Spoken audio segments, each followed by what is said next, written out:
Este día ya conveni al miembros del Regional Disaster Risk Reduction Management Council para naunjunta. Este ya inicia la Oficina de Defensa Civil que participa en diferentes mga agencias de gobierno. Uno na mga cosa ya diskuti acerca ng mga early warning devices que debe instalar na komunidad. A segunda Departamento de Ciencia y Tecnología, esperanza instala este año mga flood warning devices que instala na 3 barrio na syudad. Es el pone na barrio de Tugbungan, Manicaan y Ayala. We're also expecting to receive another 10 units of these are flood warning devices siya. Kasi diba siya niya kita installed like for example na Tumaga Liver, we have water level monitoring sensors but hindi letan generate warning no. So for the flood warning devices that we are going to install hopefully within this year no before siguro man end earlier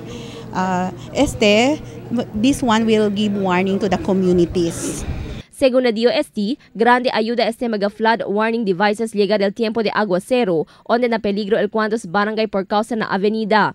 Según con el director regional del OCD, Emilia Julhajan, el agencia ta suporta itadale advocacia en este clase de mga proyecto. Na temprano tiempo debe según prepara mga agencia y comunidad na diferentes calamidad que posible sucede. So we are more on advocating, our support lang sa DOST is advocating sa gani mga early warning system di ila kapar tabla kita na local government unit kasi na existing ansina kapar este usa every time there is heavy rainfall ansina.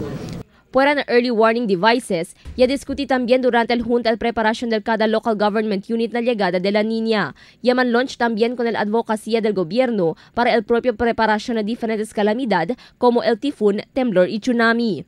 Crystal Almonía, Dateline Zamboanga.